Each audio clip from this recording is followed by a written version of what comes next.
Bien qu'ils aient eu la chance d'avoir des fils nommés Joshua et Ethan, ils se sont trop attachés à Suzanne, qui leur avait bourré le crâne de fausseté, ce qui les a amenés à négliger leurs parents. Quelque temps après que Suzanne, Joshua et Ethan aient été chassés de la maison, George est décédé subitement. Lorsque j'en ai informé Joshua par téléphone, sa réaction a été incroyable. « Ton père est décédé.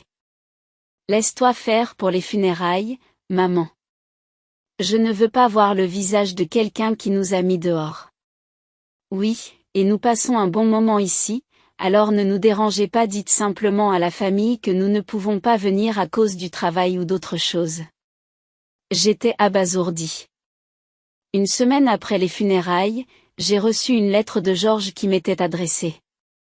Lorsque je l'ai ouverte, j'ai lu « S'il vous plaît, lisez ceci sans que nos fils ne le découvrent. » En lisant la suite, j'ai été submergé par l'émotion. Suzanne, qui avait piétiné notre vie de famille avec des chaussures sales. Et Joshua et Ethan, qui avaient refusé d'assister aux funérailles de leur père. Je ne laisserai pas les choses se terminer ainsi. Je m'appelle Alice, 54 ans, femme au foyer et employée à plein temps. J'ai rencontré George lors d'une fête de bienvenue organisée pour les nouveaux employés de nos entreprises associées. Bien que buvant peu, je n'ai pas pu refuser l'alcool qu'on m'offrait et j'ai fini par me sentir malade d'avoir trop bu. Alors que je m'enfonçais dans un coin du siège, cherchant une occasion de partir, George m'a remarqué, a engagé la conversation et m'a arrangé un taxi. Plus tard, j'ai pris un jour de congé pour le remercier à son bureau. Il était surpris de me voir pendant sa pause. « Vous avez fait tout ce chemin pour me remercier ? Vous êtes vraiment consciencieux. » Nous sommes devenus amis, avons commencé à sortir ensemble et nous sommes finalement mariés. George, qui a grandi dans un environnement complexe, et moi, qui ai perdu mes parents lorsque j'étais enfant, avions tous deux envie d'une famille chaleureuse. Nous étions convaincus que nous pourrions être heureux ensemble. Mais la vie commune a entraîné des bouleversements inattendus à cause de la sœur de George, Suzanne. Avant le mariage, j'ai essayé de saluer Suzanne, mais elle était trop occupée pour me rencontrer. Les parents de George étant décédés, il s'agissait d'une cérémonie simple avec des amis et des membres de la famille. Suzanne se distinguait de plusieurs façons. Elle portait une robe d'un blanc pur qui mettait en valeur son décolleté lors d'un mariage. Maquillée comme une actrice de théâtre, elle empestait le parfum. J'ai essayé de ne pas montrer mon dégoût, mais Suzanne l'a remarqué ou ne m'a pas aimé dès le début. Elle ne m'a pas salué et s'est moquée de moi. « George, tu ne pourrais pas trouver quelqu'un de mieux sur ton lieu de travail ? Une belle sœur aussi ordinaire, c'est gênant. Allez, sœurette. Peut-être qu'elle vous convient, monsieur super sérieux. » George semblait prêt à affronter Suzanne, mais une dispute entre frères et sœurs le jour du mariage semblait de mauvais augure. « Je vais bien. Allons nous préparer. » J'ai forcé un sourire et j'ai conduit George vers le personnel. C'était notre terrible première impression, mais je n'y ai pas prêté attention, m'attendant à ne les rencontrer qu'à l'occasion d'événements familiaux. Cependant, la situation a rapidement pris une tournure radicale. Après un mariage de courte durée dû à l'infidélité de son mari, Suzanne a emménagé chez nous sans crier gare. Mon ex est parti et je veux aussi déménager.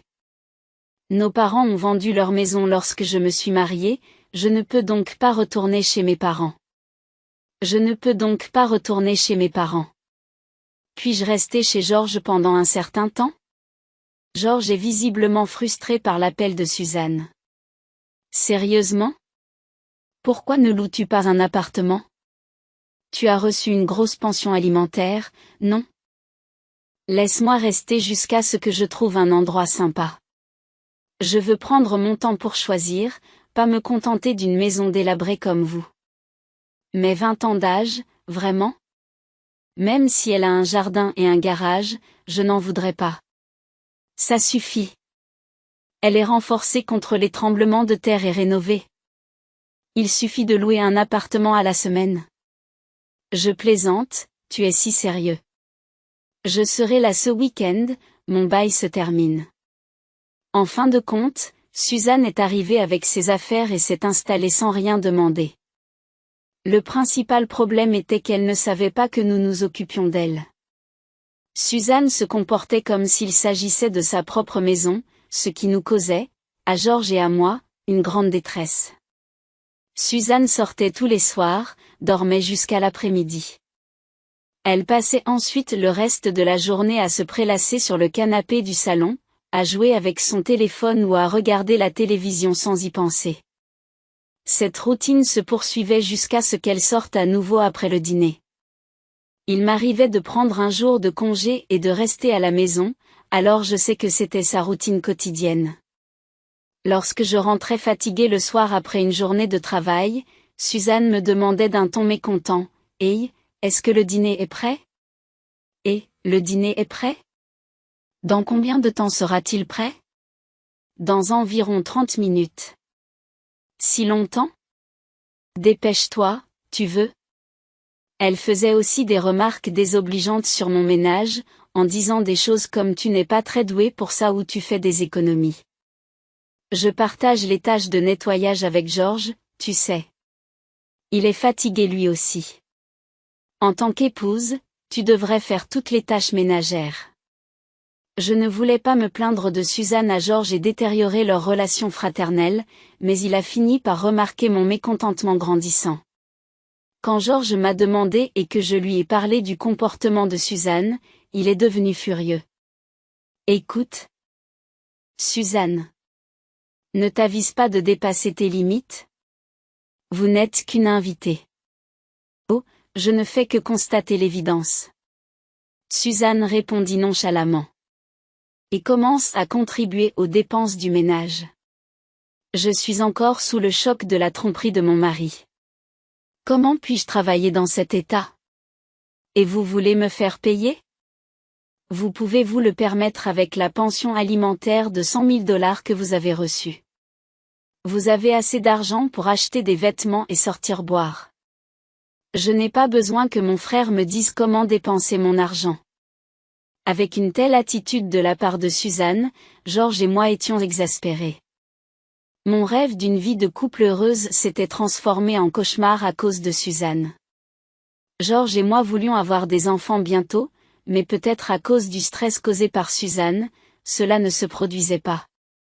Nous envisagions de nous faire examiner lorsque j'ai découvert que j'étais enceinte au cours de notre 4e année de mariage.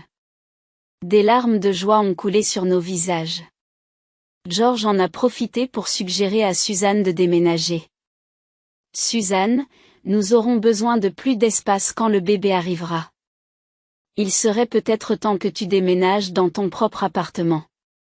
Suzanne s'est alors tournée vers moi et m'a demandé. Alice, qu'est-ce que tu vas faire pour ton travail ? J'avais l'intention de reprendre le travail après un an de congé parental. Je peux m'occuper du bébé. Quoi ? Non, nous avons prévu de faire appel à une crèche. Tu ne sais pas ? Toutes les crèches du coin sont pleines. Après m'être renseignée auprès du bureau municipal et d'autres mamans au travail, j'ai découvert que même les crèches non agréées avaient une liste d'attente de plus d'1 an. Tu vois, je te l'avais bien dit. Quelques mois plus tard, alors que mon ventre commençait à se manifester, Suzanne m'a dit avec suffisance. Je m'occuperai du bébé jusqu'à ce que tu trouves une place en crèche. Je te le dois et je le ferai gratuitement. Ce sera difficile pour vos finances si vous quittez votre emploi, n'est-ce pas ? Après en avoir discuté, Georges et moi avons accepté à contre-ségur que Suzanne nous aide.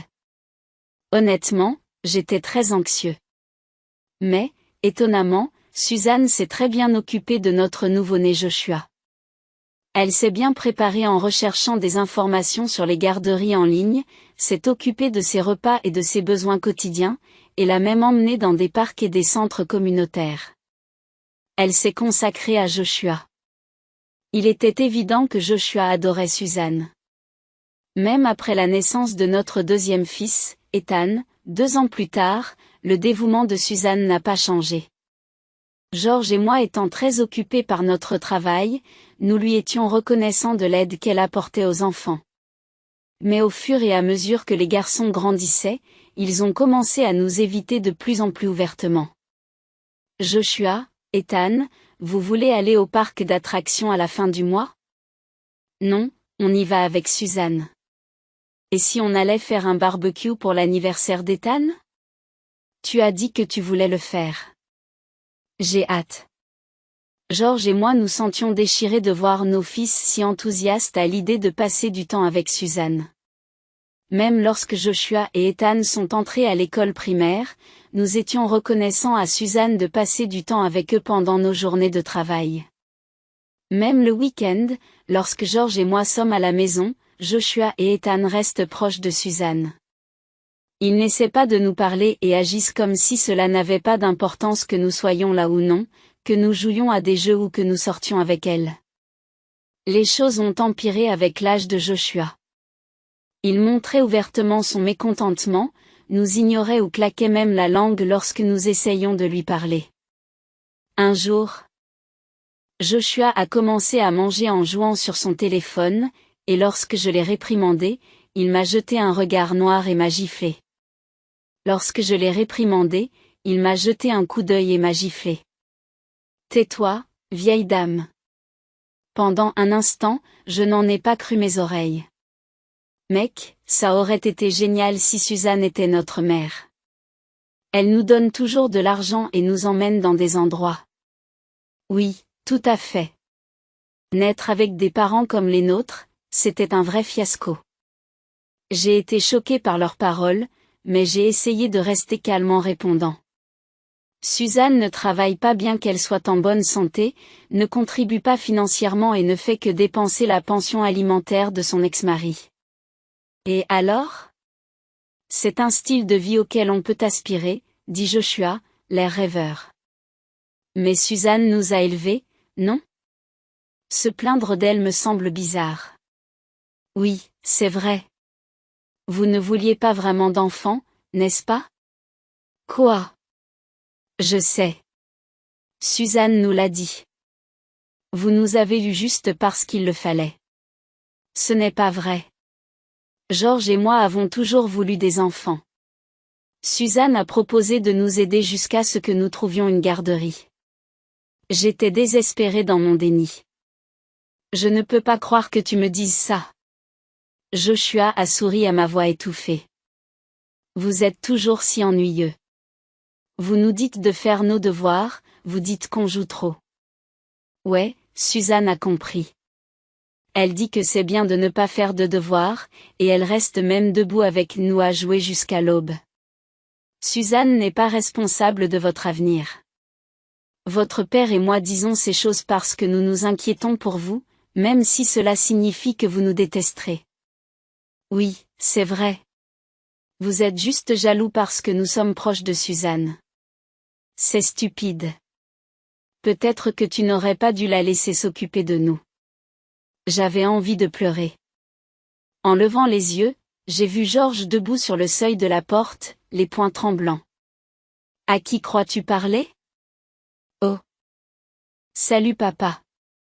Tu travailles encore tard aujourd'hui? Ça doit être dur. Oui, pour un salaire aussi minable. C'est tellement vrai. Les garçons rient d'un air moqueur, laissant Georges sans voix. Enfin, tu nous parles, et c'est pour te moquer de tes parents. Georges, arrête d'être si bruyant. Suzanne descendit de sa chambre et apparut dans la cuisine, haussant les épaules d'un air agacé. S'énerver pour ce que disent les enfants, c'est tellement immature. C'est parce que tu les gâtes qu'ils sont comme ça. Georges explose. J'en ai assez. Sors d'ici, maintenant. Quoi? J'ai été gentil avec mes neveux, et c'est le remerciement que je reçois. Si vous voulez rester, payez votre place. Suzanne gonfle ses joues. D'accord, je pars. Heureuse maintenant? Suzanne, tu pars vraiment? Pas question. Suzanne a rapidement accepté, est allé dans sa chambre pour mettre ses affaires dans une valise et est descendu à l'entrée. J'ai mis mes vêtements dans des cartons. J'ai pris des dispositions pour que les déménageurs viennent ce week-end. Il faut l'attendre. D'accord. Suzanne, tu y vas vraiment? Oui. Prends soin de toi.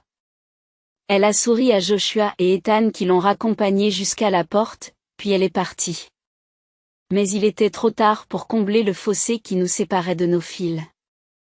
À l'adolescence, Joshua et Ethan sont devenus plus rebelles. Joshua a quitté son emploi moins d'un mois après son entrée au lycée. 2 ans plus tard, Ethan a fait de même, quittant son emploi au bout de quelques jours seulement. Ils se vantent de monter une affaire ensemble et se livrent à des transactions douteuses, dépensant l'argent de leur petit boulot en une seule nuit.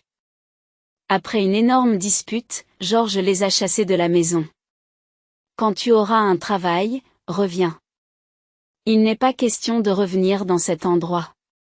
C'est ainsi que Suzanne, qui avait bouleversé notre famille et les fils qu'elle influençait, Joshua et Ethan, est partie.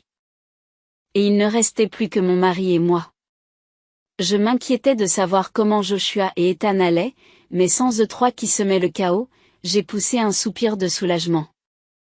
À la fin de l'année, alors que je m'apprêtais à quitter le travail pour rentrer chez moi, j'ai reçu un appel du collègue de George. « Es-tu Alice ?» George s'est effondré au travail. « Quoi ?» Il est actuellement en soins intensifs à l'hôpital de la ville. Je comprends. J'y vais tout de suite. J'ai senti que j'allais paniquer, mais je me suis ordonné de me calmer et j'ai conduit jusqu'à l'hôpital. Je me suis identifié à la réception de l'USI, j'ai attendu un moment dans le couloir, puis les portes automatiques se sont ouvertes. Un homme en blouse blanche, vraisemblablement un médecin, est apparu. Dès qu'il m'a vu, il a baissé le regard vers le sol. Nous avons fait de notre mieux, mais, je suis désolé. Je suis resté sans voix. Accablé par le choc, je suis resté sur place. Ce matin, j'avais raccompagné George à son travail, comme d'habitude.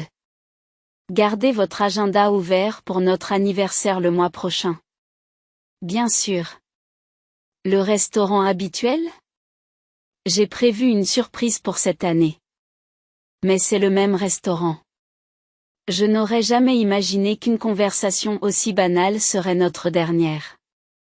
J'ai eu l'impression que mon champ de vision était soudain devenu complètement gris.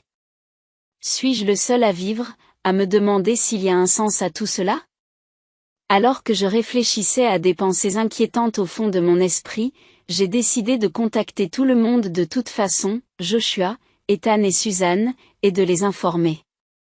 J'ai laissé un message vocal disant que George était décédé et j'ai également envoyé un message. Le soir même, Joshua m'a rappelé. Au milieu d'une musique joyeuse et de bavardage en arrière-plan, on aurait dit qu'il était en train de dîner au restaurant. Joshua? Ton père a... Ma voix tremblait lorsque j'ai parlé. Et Joshua a répondu par un demi-rire. L'enterrement et tout ça, je te laisse t'en occuper, maman. Quelqu'un qui nous a mis dehors comme ça, je ne veux même pas voir son visage. Oui, oui. On s'amuse bien ici, alors ne nous dérange pas. Oh là là, George s'est vraiment rendu impopulaire, n'est-ce pas? J'entendais Suzanne glousser en arrière-plan. Dites simplement aux parents que nous sommes absents pour cause de travail. Dites-leur bonjour de notre part. Attendez, juste une minute. Je suis resté en état de choc pendant un moment, tenant le téléphone. Ces gens sont-ils vraiment la sœur et les fils de George? Rempli de vide, je savais que je devais organiser les funérailles. J'ai contacté les proches de George et l'entreprise de pompes funèbres que nous utilisons toujours, et j'ai organisé des funérailles familiales. Cet adieu soudain m'a semblé irréel et je n'ai pas pu verser une larme pendant les funérailles. Cependant, alors que la vie normale reprenait son cours, la réalité de la perte de George m'a frappé à plusieurs reprises. En préparant le dîner, en enregistrant une série télévisée que nous avions l'habitude de regarder ensemble, en préparant le café, je me préparais par inadvertance à la perte de Georges.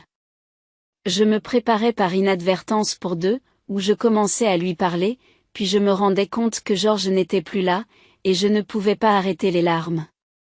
Une semaine après le décès de Georges, j'étais en train d'arroser les fleurs du jardin lorsque la voiture du facteur est arrivée. J'ai pris le courrier et je suis entrée. Parmi le courrier direct, j'ai trouvé une enveloppe qui m'était adressée et j'ai été immédiatement surprise. L'écriture caractéristique était indéniablement celle de Georges. Sous le coup de l'émotion, j'ai ouvert l'enveloppe et, tout d'abord, on m'a expliqué pourquoi je recevais cette lettre. J'avais confié à un vieil ami le soin de la poster au cas où je décéderais. Ensuite, après un message sincère de gratitude pour les années que nous avons passées ensemble, une ligne a attiré mon attention. S'il vous plaît, lisez ceci sans que nos fils ne le découvrent. Mon cœur s'est gonflé en continuant à lire la lettre. J'ai senti une chaleur dans mes yeux, réalisant que Georges avait vu à quel point je m'inquiétais pour les enfants. J'ai essuyé mes larmes et pris une décision. Je devais répondre aux sentiments de Georges. Suzanne, qui avait piétiné notre famille sans ménagement. Et Joshua et Ethan, qui avaient refusé d'assister aux funérailles de leur père. Attends un peu. Je ne laisserai pas les choses se terminer ainsi.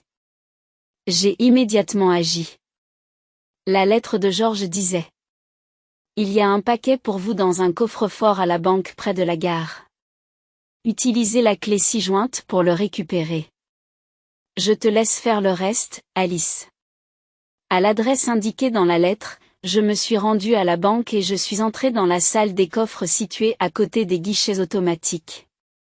En suivant nerveusement les instructions, j'ai inséré la carte dans la fente.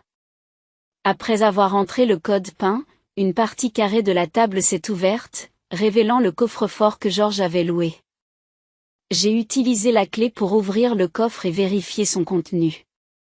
Bien sûr, tout ce que Georges avait mentionné dans sa lettre s'y trouvait. Je les ai mis dans mon sac et j'ai quitté la banque. Plus tard, j'ai invité Suzanne, Joshua et Ethan chez moi. Je veux partager l'héritage de Georges avec tous ceux qui étaient importants pour lui. Avec cette excuse, ils sont tous les trois venus avec empressement, sans aucun doute. Le mot effronté leur convenait parfaitement. Ne pas assister à l'enterrement mais vouloir l'héritage, quelle audace! Suzanne, qui ne pouvait pas attendre que je prépare le thé, a rougi et a commencé à parler. Ce pingre de Georges avait un héritage, hein? Suzanne, peut-être qu'il avait des biens cachés parce qu'il était avare. En y réfléchissant, être avare n'est peut-être pas si mal.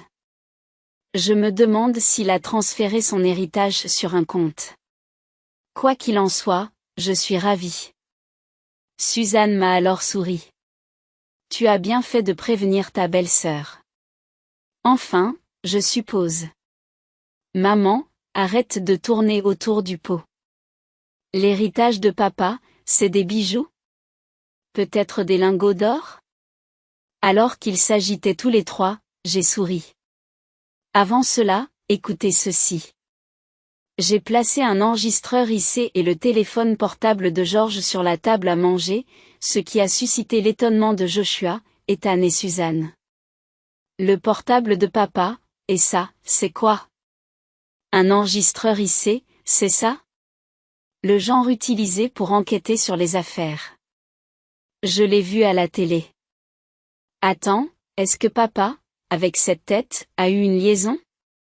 Joshua s'est mis à rire grossièrement, mais son visage s'est raidi dès que j'ai appuyé sur la touche play du téléphone. La voix de Joshua est apparue, parlant à un ami au téléphone. Oui, oui. Tu te souviens de la vieille dame que tu as rencontrée chez elle?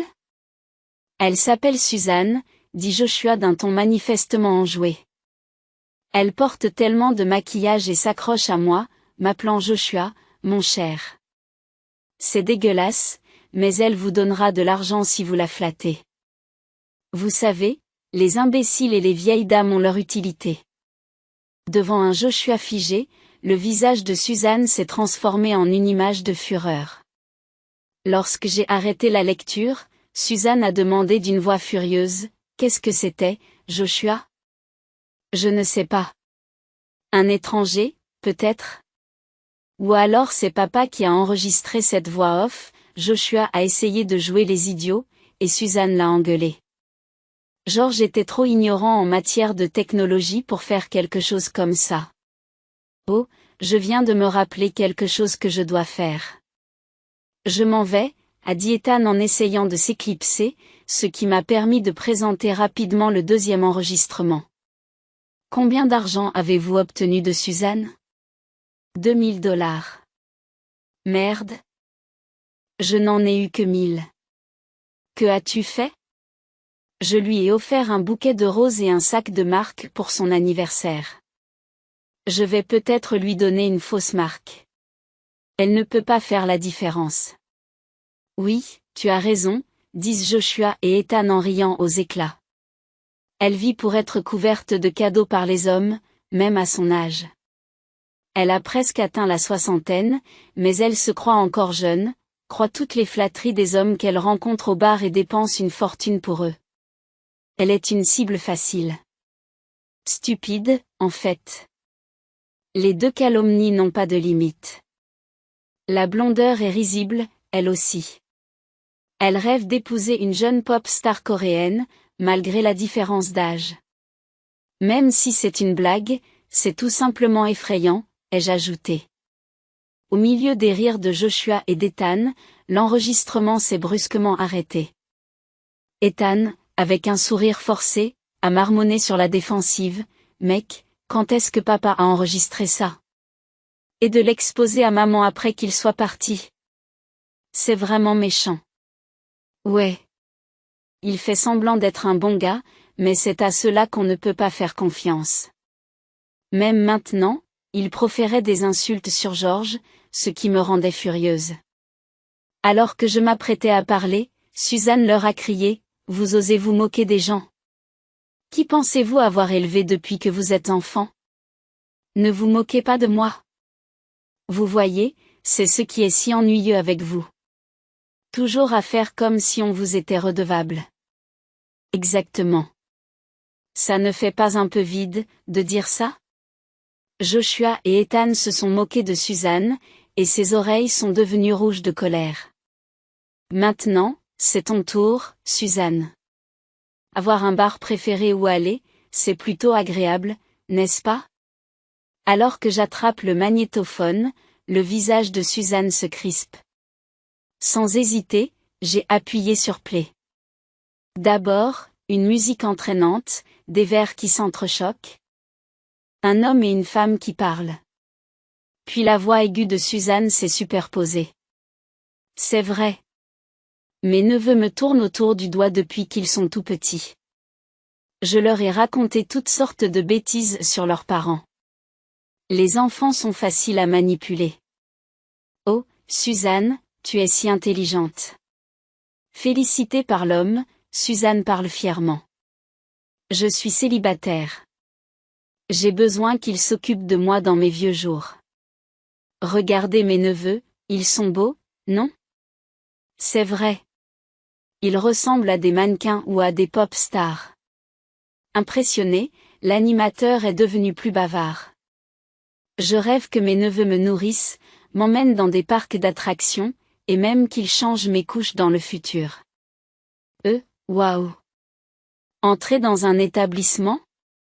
Pas question. Si on doit s'occuper de moi, c'est uniquement par des hommes séduisants.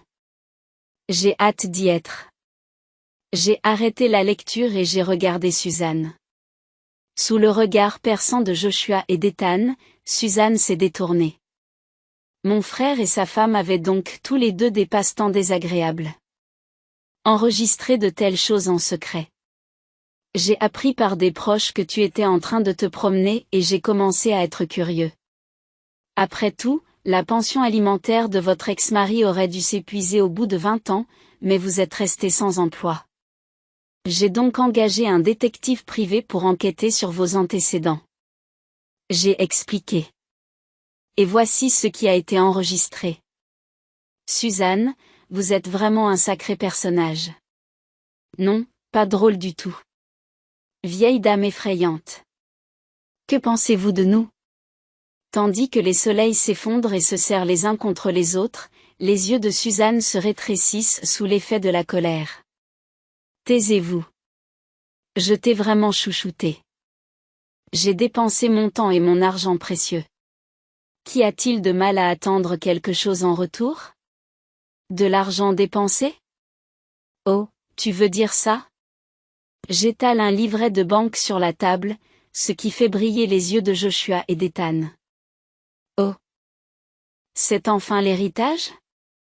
En quelque sorte. J'ai fait une remarque suggestive et j'ai regardé Suzanne, qui transpirait froidement cette fois. Son visage trahissait un désir de fuir à la première occasion, ses yeux se baladant autour d'elle comme si elle cherchait une échappatoire. Je m'adressai à Joshua et Ethan. Vous vous souvenez de ce que je vous ai dit tout à l'heure? George avait coupé les ponts avec son père avant notre mariage. Oui, je m'en souviens. Joshua acquiesce. Notre grand-père, le père de papa, ne travaillait pas sérieusement malgré sa richesse. Il s'est reposé sur la fortune familiale et a accumulé une énorme dette. Oui, c'est vrai. La mère de George s'est tuée à la tâche pour rembourser ses dettes. N'est-ce pas, Suzanne? Oui. J'ai coupé les ponts avec lui aussi après être devenu adulte. Mais j'ai assisté à ses funérailles. Suzanne acquiesce. Donc après, l'héritage que George a reçu de riches parents, il l'a gardé secret et l'a déposé sur un compte pour vous trois. Nous n'en avons jamais entendu parler. S'il y avait de l'argent, pourquoi ne nous l'a-t-il pas dit? Il avait prévu de procéder à l'héritage une fois que vous auriez commencé à travailler sérieusement. Mais avant cela, quelqu'un l'a utilisé sans permission. Joshua et Ethan se tournent simultanément vers Suzanne. Pas question. Si. Suzanne avait pris le livret de banque et le sceau de George sans sa permission pendant sa vie et retiré de l'argent. Les deux hommes, inquiets, regardent le livret de banque et reculent. 200 000 $ réduits à 10 $ en un an? Et, à quoi l'avez-vous dépensé? Eh bien, ce type m'a convaincu qu'il y avait une grande opportunité d'investissement. J'ai pensé que je pourrais doubler la mise et rembourser. Je l'ai juste emprunté. C'est tout. Suzanne se tortille tandis que Joshua et Ethan explosent de colère. Ne plaisantez pas. C'était censé être notre argent. Juste 200 000 $ et vous en faites toute une histoire. Vu l'effort que j'ai fait pour t'élever, tu devrais me le donner gratuitement. Suzanne a répliqué avec défi, provoquant la colère de Joshua et Ethan, les veines apparaissant sur leur front, prêts à bondir. Mais ce n'est pas tout, Suzanne. J'ai soupiré en étalant les livrets de banque de Joshua et Ethan sur la table. Vous avez tous les deux commencé à travailler juste après le lycée, alors les fonds de l'université sont restés intacts. J'avais l'intention de te les donner quand tu aurais commencé à travailler sérieusement. Mais là aussi, on s'en est mêlé. Voyant qu'il ne restait que quelques centimes sur leur compte, Joshua s'est arraché les cheveux de frustration, et Ethan a failli pleurer. Bon sang, femme. Ce que tu fais est criminel. Oui, nous vous poursuivrons en justice. Ne soyez pas stupide. C'est ce qu'on appelle du vol familial et ce n'est pas un crime quand c'est un parent qui le fait. Suzanne croise les bras et les jambes en riant de manière irritante. Je le rembourserai un jour, peut-être dans une autre vie. Oh, vous pouvez être inculpé pour cela. C'est pour ça que j'ai appelé la police tout à l'heure. À mes mots, les yeux de Suzanne s'écarquillent de stupeur. 1. En effet, les parents qui vivent ensemble ne peuvent pas être accusés de crime, c'est pourquoi George t'a mis dehors, prévoyant de te dénoncer. Abasourdie, Suzanne m'a demandé, incrédule. Vous avez trahi la sœur de votre mari? Eh bien, oui, c'est ce qui s'est passé. Hein? Vraiment? C'est incroyable. Après tout ce que j'ai fait pour toi, quelle ingratitude. Qui est ingrat ici? J'ai hurlé à mon tour, faisant taire la salle. J'ai fixé Suzanne du regard, libérant ma fureur. À cause de toi, notre famille est un gâchis. C'est irréparable. Qu'est-ce que tu vas faire? J'exagère beaucoup. Suzanne a haussé les épaules. Je n'aurais jamais dû te faire confiance et te mettre à la porte plus tôt. Puis Suzanne s'est tournée vers Joshua et Ethan, affichant un sourire sinistre sur son visage. Je voulais être une mère. Hein? Puisque je n'ai pas pu en devenir une, j'ai pensé vous enlever votre mère à vous aussi, par dépit. Joshua et Ethan avaient l'air terrifiés. Vous allez bien dans votre tête? Restez loin de moi, pour de bon. C'est un problème. Je suis venue aujourd'hui pour t'emprunter de l'argent. Suzanne sourit. Nous sommes une famille, alors nous devrions nous entraider en cas de besoin, n'est-ce pas? Oui, c'est vrai, maman.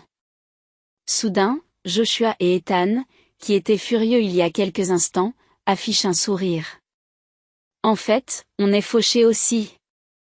J'ai été renvoyée pour avoir parlé au travail parce que j'avais pris une petite pause imprévue. Ils sont tellement arrogants. Ethan et Joshua se plaignent amèrement. J'ai senti venir un mal de tête. Se faire virer, c'est ce que tu mérites. Hein, pourquoi? Ouais. On s'est fait virer de notre appartement. Révèle Joshua avec désinvolture. On n'a pas payé le loyer. Alors, on va rester ici pendant un moment. C'est bon, non? Et couvrir nos dettes.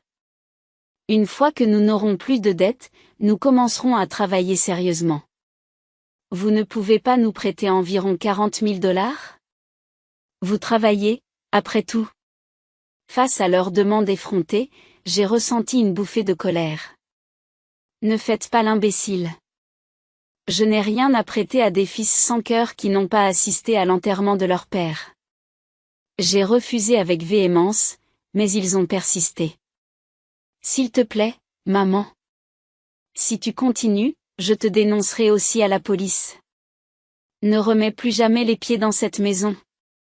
À ce moment-là, la sirène d'une voiture de police s'arrête devant la maison. Suzanne, qui tentait de s'enfuir en panique, s'est heurtée au policier qui se trouvait devant la porte d'entrée et a été emmenée discrètement. Bon sang, on va se faire arrêter nous aussi? Sortons d'ici pour l'instant. Joshua et Ethan m'ont jeté un coup d'œil, se sont montrés fermes, ont renoncé à demander de l'argent et sont partis. Joshua et Ethan, réalisant que l'argent et l'argent de poche que Suzanne leur avait donné provenaient de George et de leurs propres économies, semblaient avoir définitivement perdu toute affection pour Suzanne. Je ne veux pas finir comme eux, ont-ils dit, semblant décider de travailler sérieusement. Mais leur paresse n'a pas disparu du jour au lendemain, et ils ont continué à m'appeler alternativement. Maman, je suis pressée de payer au bar. Tu peux me prêter de l'argent? J'ai tout dépensé dans les courses de chevaux. Peux-tu me prêter environ 100 000 $? Je me suis tellement énervée que j'ai bloqué leurs coordonnées. Plus tard, ils ont essayé de demander de l'argent à d'autres membres de leur famille, mais ils ont été mis à l'écart et dénoncés comme étant sans cœur pour ne pas avoir assisté aux funérailles de leur père, ce qui les a éloignés les uns des autres. Finalement, poursuivis par des agents de recouvrement pour avoir emprunté à des sources louches, Joshua et Ethan se sont réveillés et ont commencé à travailler sérieusement. Cependant, ils ont accumulé tellement de dettes qu'ils ont été bannis des boîtes de nuit et des bars où ils avaient l'habitude d'aller, et qu'ils sont désormais rejetés même dans leur lieu de consommation préféré.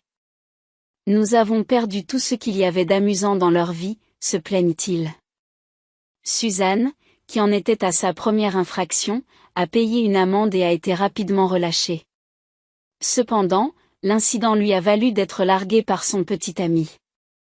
De plus, après avoir remboursé l'argent détourné des comptes de George, Joshua et Ethan, elle s'est retrouvée avec une énorme dette. Suzanne travaille désormais du matin au soir? L'air épuisé. Ce que j'ai caché à Suzanne et à mes fils, c'est que George avait laissé un autre objet dans le coffre-fort. Un gros collier de diamants roses. Un objet prestigieux hérité de sa mère, comme il le mentionnait dans sa lettre. Il était destiné à être offert pour notre 30e anniversaire de mariage, l'année prochaine. Craignant qu'il ne soit trouvé et vendu par Suzanne ou mes fils, George l'avait gardé dans le coffre-fort. Lors de l'expertise, il a été évalué à 240 000 $, à mon grand étonnement.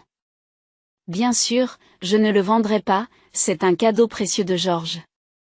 Bien que j'ai aspiré à une famille chaleureuse, les choses n'ont pas fonctionné avec mes fils, et j'ai également perdu mon mari. Mais la mémoire de George est toujours vivante dans mon cœur. À l'avenir, je veux vivre forte, en chérissant les souvenirs de George.